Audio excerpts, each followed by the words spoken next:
Welcome, everybody, to the Hot Tag Hooligans Wrestling Podcast show with myself and Aaron. On this episode, someone that I have really wanted to get on this show ever since I wrote my book, Independent Road, A Wrestler's Journey, because he's featured in the book. And to me, he's one of the top athletes in all of pro wrestling right now.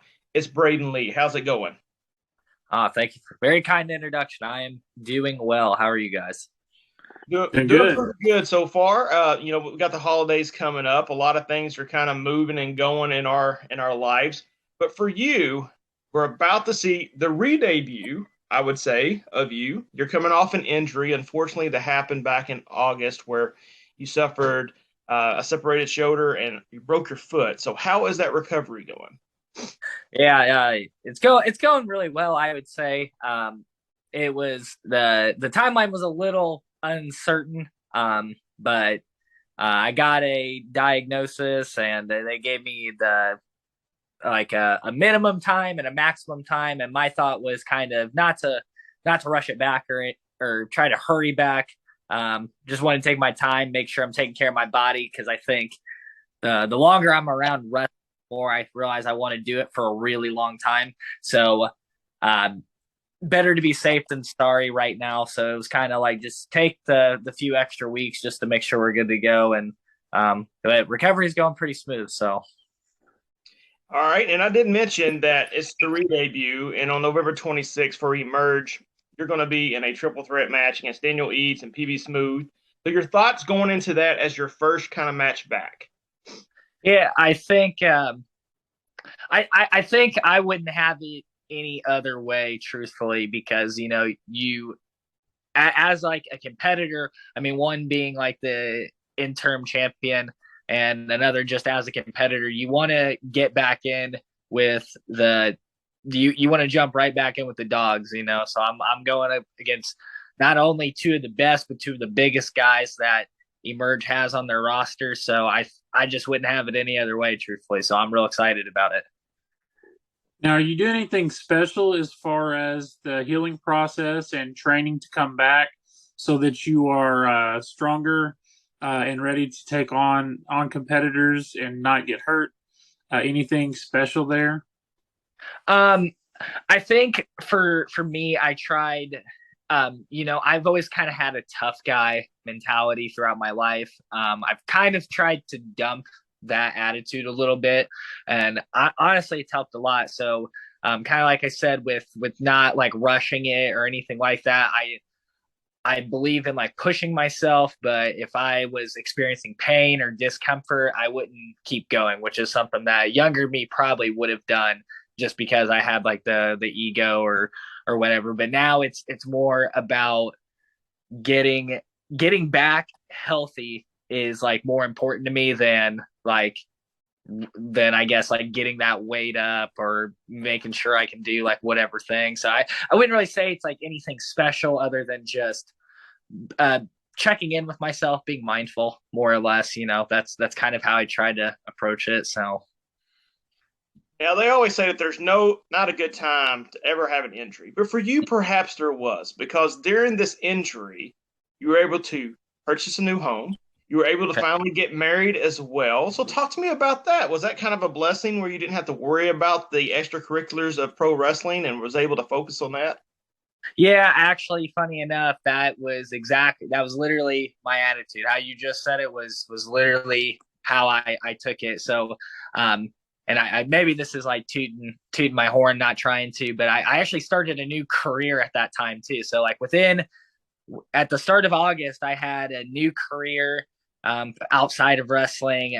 We bought the house like shortly after that, and then our wedding. So literally like bam, bam, bam, like all these big life events in a row, and it just happened to work out in a way where that if like you said, if I was gonna get injured, that was the best time to do it because I didn't have to keep up with planning a wedding and traveling on the weekend and going to work and doing all that stuff. So it really was honestly like a blessing to like truthful.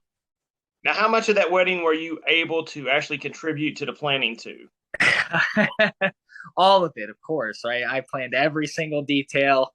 No, I'm kidding. She definitely, um, my wife has been, she killed it in terms of how it turned out. It was way better than I think either of us could have imagined. So yeah, it was a great day, and she put a lot of thought into it, a lot of work. Even day of, she was doing stuff, and people were telling her that she, like, don't worry about it, like, you need to focus on this. But that's kind of how she is. But it went great. So Shout out to Abby for yeah, making shout. things smooth. She was a rock star and was definitely not a bridezilla either. For those who know what that means. So So with all this going on and trying to, get back to the ring, did you have a hard time trying to like put everything in its own box to make sure that, you did everything at the right time to get everything done, starting your new career, planning all this stuff out? How was that process? um in a lot of ways it's overwhelming because um there are times where, as you kind of take on these new responsibilities, you start thinking about, like, for example, like, I'd be really swamped at work and I'm like, oh, we got the wedding coming up and I got to make sure everything's taken care of for that. And it's like, oh, we had something go wrong with the house, like, while we were closing. So that got kind of scary. So there was like a lot of moments where it was like really overwhelming in terms of just everything. I mean, it was scary, just some of the situations. And adulting a not is not always the most fun thing in the world. But I think the big positive from it though was that it kind of put wrestling, like, I wouldn't say on the back burner, but it was kind of like something that I could look forward to without having a lot of anxiety about it, because I had all these other things that were kind of more at the forefront of my thought, that whenever I had time to sit down and think about wrestling, all I could think about was, man, that's going to be so awesome when I can finally get back. So And, for people who may not know, you were a standout amateurly in the world of wrestling. And now you're also giving back. And you mentioned your new job. You're working at Crawfordsville High School. And I'm going to make sure this is right, right? You're teaching yep. government economics, Mm-hmm. AP microeconomics, and Indiana studies. And Yep. you're also helping coach the wrestling team. And that's your forte right there. So how does that feel to be Mr. Lee? I mean, I guess now instead of just Brayden Lee, the wrestler. Yeah, it's pretty nuts, honestly. I think the first part of the year was, I mean, and honestly, every single day. So I shouldn't even say the first part of the year, but every single day was a big learning experience for me. I mean, I learn every day in there. Like, it's funny that being a teacher, like, your job is to teach, but actually you do just as much learning as you do teaching. So it was a lot at first because it was brand new. I'm a first year teacher. Don't have a background in it or anything like that, but it was kind of scary, actually, not gonna lie. But I try to just, you know do give them my best. That was kind of my attitude at first. Like, all I can do is give them uh, my best effort and what I bring to the table. And I think it's going well, or at least I hope it is. And then with wrestling, like, we actually just had the wrestling season start, so we've been practicing for about 2 weeks now, and and that's fun because, like you said, it's me. It's a chance for me to give back, and also just something I love doing. I love coaching, and I love being around the sport of wrestling. So it's been great, honestly. I love what I do. Yeah, for me, my background is in teaching as well, and I'm out of it now. And now I'm Uh, pulled back into coaching middle school basketball, oh, very cool. or for girls. And boy, whew, it is, Yeah. it's something like you're talking about. It's back to a learning experience again with just, personalities are different than they were 5, 6, 7 years ago, and trying to find that balance. So are you realizing now that perhaps your teachers probably had it harder with you all than you probably gave them credit for? 100%. I think about, so I actually had a first year teacher in high school, that was that I if I had known what she was going through, I would have been maybe empathetic isn't the right word, but just not as much of a jerk. Like, I mean, it was a bad ordeal for kind of everybody involved. But yeah, now, like you said, now that I'm on the other side of it, I'm like, oh man, like that was not even right, and it's a whole new world being up there instead of in the classroom as a student. I tell you, I my hat's off to you because where my shoot job at one time they had us do these junior achievement like classes where we would go and teach like the fifth graders these little lessons, Mm-hmm. and I'll tell you what, they were a handful. Yeah. And once you lose them, you lose them. So it Yeah. takes a special person to be able to hang with them and to be able to actually teach these kids something. Yeah, it's a challenging career, I think, but it's also really rewarding. I think my students personally are really good. And they bring a smile to my face, and just it's fun interacting with them and like getting to know the personality and all that stuff. And then obviously the main job of trying to help them understand more about things. So all of it's super fun. There's challenges with it, of course, but it's a lot of fun. Now, what would you say is the percentage of the students that know that you're actually a pro wrestler? It's hard to say for sure, because I kind of tried to keep it on the down low. Um, but I would guess, well, so I teach basically only seniors. So I guess I would only really be able to say out of the seniors, and my guess would be probably 75 to 80% of them know, even though I've never directly admitted to it. I would say a good chunk of them definitely know. Is that can that be challenging? Like, do they bring it up to you at all, or? I think a lot of them do at first, or they did at first, because I think especially with social media now, it's easier for them to just go online and they dig around long enough, they'll find me, they'll type in my name, and maybe my name kind of goes somewhere where it kind of links to pro wrestling, and then they see like my wrestling name, and then they start Googling that, and then you can maybe find a little bit more out. So I know a couple kids have pulled up my profile, my Twitter, my Instagram and stuff. So I know some of them know, and that it can be challenging, but I think that they also know that there's a line there where it's like, at that point in time, like I'm the teacher, they're the student. It's like, yeah, they know, and that's cool, but also that's not what we're here to focus on. So, and I definitely don't want that to be the focus of what I do. So no one's asked for your autograph at school yet. Definitely not. They do not think I'm as cool, maybe. Yeah, that would be so challenging for me. Like you're talking about, even things that you would want to keep private in your life with social media now, it's kind of hard to kind of put that all into a bubble. Yeah.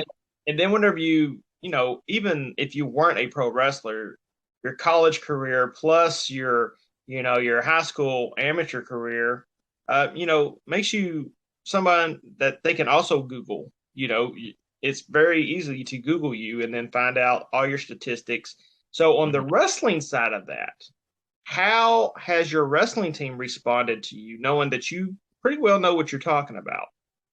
I think it's been pretty positive, and I think that I try to, I guess, like for me, the attitude is I try not to get caught up in like what I've done, because and I'm sure a lot of us have had experience in life. There are some people who are really good at doing something, but they can't teach it, and that's something I try to keep in the back of my mind when I go to practice every day, is like, yeah, like some of them might know that I had some success when I was coming up and stuff like that, but my job is to be a coach, not to be a wrestler. So can I translate that? Am I able to effectively show them the things that I learned and make it relatable, and they can pick up on those skills? And so that's kind of like how I try to approach practice every day more or less. How is the team looking so far? So far so good. So we have a so the program, we just hired a new head coach this year in addition to myself as an assistant coach. So we got a pretty new coaching staff. The numbers are good. And we got a lot of good leadership out of our seniors, so we're pretty optimistic, honestly. Is it a traditionally powerhouse type of wrestling school? It's had moments, it's had its ups and downs, and I think the last few years it hasn't been where they want it to be necessarily, but before that it was a pretty good program. Funny enough, the my department chair was the wrestling coach for a really long time, like over 20 years. Under him, it was pretty good, but he retired. I think right before the pandemic, maybe, or maybe a year before the pandemic. So he's been out for a couple of years now. But yeah, under him, it was a pretty solid program. Good deal. So everyone, if you're out and you're a amateur wrestling fan, you get a chance to go watch the Crawfordsville High School Athenias, right? Athenians, yep. Yep. Check them out. And of course, their coach. Now, before you were injured, though, you were starting to make a little bit of noise. You got some love on AEW Dark. And, that's one thing about AEW that I kind of like and I dislike a lot is that they do reach out to a lot of the independent promotions and they do feature a lot of the talent on AEW Dark. But for me, sometimes it's, we've mentioned on our show before, I wish they would give some of those talents a little bit more shine when they're there. How do you feel that your experience with them went? I've always liked going there. I think I've had the privilege of being there three times, I believe, and it's fun. I just getting to kind of see how things are, more or less, and getting to be around not just people that you grew up watching, but also people that you're currently watching. There's a lot of great talent there, a lot of superstars, and people that you kind of want to model in terms of success. So that's something that I look at is like that experience, regardless of where I'm at. Like once I'm there, that's a huge learning opportunity. So I think it's been awesome every time that I've been. So, for an independent wrestler coming into that scenario, how has the locker room been? Have any of the more experienced talent uh, said anything? Gave you pointers after your match or anything like that? How has that been as far as getting feedback? Yeah, I think the agents do a really good job. Honestly, they're really active in what is going on, what should happen, things like that, and then they will, if you're so inclined to go up and ask like, oh hey, like how'd this go, or like what do you think I could have done differently, or anything like that. I mean, I've had positive experiences with the agents and members of the roster as well. So now you got a brand new shoot job. You're about to hit the road again as far as wrestling goes as well. What is a realistic goal that you may have set for yourself for this upcoming 2023 so Um, for 2023, that's actually a good question because I don't think I've spent a lot of time about. I have kind of shifted some of my bigger goals a little bit, but um, it's hard to say what I envision for this upcoming year. Um, I think now when I think about wrestling, it's more about just like having fun. I know that's probably like a pretty boring answer, but that's honestly like kind of where my mind's gone to is I think about how much stress and anxiety it's caused me before, and it shouldn't be like that. I consider it, or at least at one time, especially when I first started, I would always look at it like this is awesome that I get to do this, and then I guess once that kind of newness goes away, you have other worries and stuff like that. But now I'm in a spot mentally where it's like, this is funny. And I was having fun like before I got injured, actually. That's what I thought was really cool, was like I was walking away from every show being like, man, that was awesome, and that's like, I'm looking forward to that again. So I think that's honestly, is it might be boring, but that's my goal right now. Is just I just want to wrestle as much as I can and have as much fun as I can, because it's not promised. I think that's kind of what the injury showed me too. Granted, I'm not saying I had like a super severe injury that kept me out for like a really long time, but just enjoy it while I can. In my book, you mentioned Japan would be a place that you would like to go. Yeah. Is it still kind of on your before it's all said and done? Is it still one of your main goals to check off your bucket list? Yeah, I think so. I would love the opportunity to go over there and experience that and learn from some of the best wrestlers in the world, truthfully. So that's definitely still a big goal for me. Now, with being recently married, do you feel like the thought of maybe potentially starting a family, growing, your relationship with your marriage, does that put you in a different perspective looking at your career as a totality? Yeah, actually, it kind of does. So, and it kind of goes with the stuff we talked about earlier with the injury. I I like I had this tough guy mentality for such a long time that it was really hard to break. But I think now I'm starting to really care about, am I going to be able to wrestle if I'm 40 years old and I want to wrestle still? Am I going to be able to do that, like physically? If I have children, am I going to be able to like do dad things with them, like throw the football and maybe coach or do whatever that is? So those things have definitely like entered my mind, and it hasn't really curbed my enthusiasm for wrestling, but I definitely have a new mentality on like what I value in me being able to do it. So I think like, yeah, it's definitely kind of uh the thought of like starting a family has definitely altered what I'm looking to do, I guess, more or less.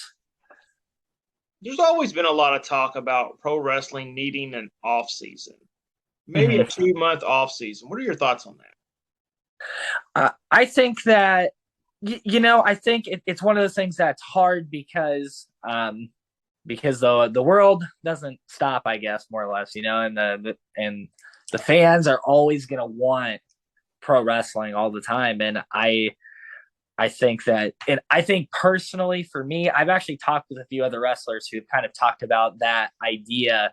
But a lot of them just kind of apply it personally. And that's kind of like where I think the direction I'm going to go is, I think um, if there's a feeling of maybe not burnout, but just bodies beat up, and maybe it's starting to get a little draggy instead of being like 100% fun. Maybe that's the time to take a step back and just take 2, 3, 4 weeks off, months. I don't know, just however long it is until that enthusiasm kind of returns, until the nagging injuries kind of go away. So that's definitely something that like I've thought about personally.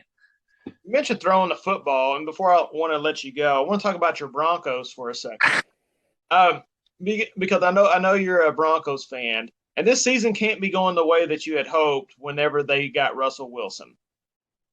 Yeah, so I think that it's interesting because the idea was like Russell was going to be this big boost to the offense. And then this isn't me blaming him. I am a Russell Wilson fan, even with all the problems right now. Um, I think that I the start of the season was like, we're gonna have an offense that can do stuff, whatever. Because if you follow Denver the last few seasons, the story has been lights out defense, offense that can't score. And I think him coming in, they finally thought that would be the piece that put them over the top, to where even if they're not a top team in the NFL, they're going to be really competitive. Um, Even though I think if I remember correctly, a lot of people said the defense would go down a little bit, but the offense would kind of make up for that by just being better. But really, it's been a story of, it's the same old Denver team that it's been for the last few years. You have a lights out defense that's playing unbelievable. I mean, they have one of the worst offenses in the NFL, and they haven't lost by, I think, more than a touchdown, maybe. If I'm spitballing off the top of my head, but I mean, you have a losing record. You have one of the worst offenses in the NFL, but every game's been like within one score because that's how great that defense has been. So that's kind of it, but it's exciting every week because I know if I can get one big play, if we can just get one play, we have a chance to win this game. But it has been really frustrating because, and I feel for the defense a lot because they play so good every week, and you're sitting under 500. So I know that's got to be frustrating. Yeah, Russell's killed me on fantasy this year. And he's really killed me. Sorry, I actually have a coworker who he works down the hall from me, and he's during one of the passing periods, he said that he's like, man, I got Russell Wilson. He's killing me on my fantasy team. I'm thinking about dropping him. What do you think? And I said, yeah, I wouldn't blame you. Like, it hasn't. I don't know what and that's the thing. I think that's when I get on, like, I don't know if you get on like the Facebook page or whatever for like the team that you like, and you see like the comments and stuff. Everybody's got a million people to blame or whatever. But honestly, like, I feel bad that Russell gets as much flack as he does because when I'm watching, I mean, obviously I'm not like a football expert or anything like that. There isn't like a single person I can point to and be like, man, if our O line was better, we could do it. If our receivers were better, or if our running backs, like, I can't like point to anybody on the team and be like, gosh, we're really just fumbling the bag here. There is something wrong with that offense. But I have no idea, like no idea what it is. Like, I kind of feel you because I'm a Steelers guy, so for like the last 5 years, everyone's been blaming Ben, but yet Ben would still get us to the playoffs, and yep. now we've got rid of Ben, and we're absolutely god awful. And it's just like, be careful what you wish for, because these players only have short windows as it is, and your defense is only going to be good for so long because those guys are going to get older, and so you want to make sure that you're balanced out a little bit. But yeah, it's been a rough year all around. I don't think there's a lot of teams that people were expecting some good things for them. It ain't. I mean, look at Tom Brady and Aaron Rodgers right now. I mean, two of the greatest quarterbacks ever, and both of them can't seem to get anything going either. So yeah, Abby has been watching football. She's starting to get into football. We didn't really watch a lot before, but this season we've been watching a lot more. And I tell her, she'll see Aaron Rodgers on the screen. She just goes, he always looks mad about something. I said, yeah, that's Aaron Rodgers. It's kind of funny. I said, not that I'm wishing bad things on him, but it is kind of funny that every time anything happens, he looks like he doesn't look like he's having fun. So we've been talking about having fun. He does not look like he's having fun out there. So, I mean, he's getting $50 million. I think I'd be having some fun for $50 million. You think, but he does not look like it. But hey, maybe he is. That is true. Well, Brayden, man, thanks so much for joining us tonight. Again, November 26th for Emerge. He's back against PB Smooth and Daniel Eads. And we wish you all the best of luck, man. No, thank you guys for having me. It was a lot of fun. Yeah, absolutely. We appreciate you. For everyone else out there, make sure you're doing what you need to do. Stay safe so you can attend all the events across the world. And if you're bored, hey, pick up a copy of the book, Independent Road to Wrestler's Journey, featuring my man right here, Brayden Lee, Billy Starks, Lufisto, Effie, and many more. Available at Barnes & Nobles. And again, thanks to everyone for picking up a copy of Today We Pray. We're still on the top 10 bestsellers list right now for that book as well. So thank you all so much. For myself and Tom and Brayden, hit that subscribe button. Can't do it without you. And we will see y'all next week.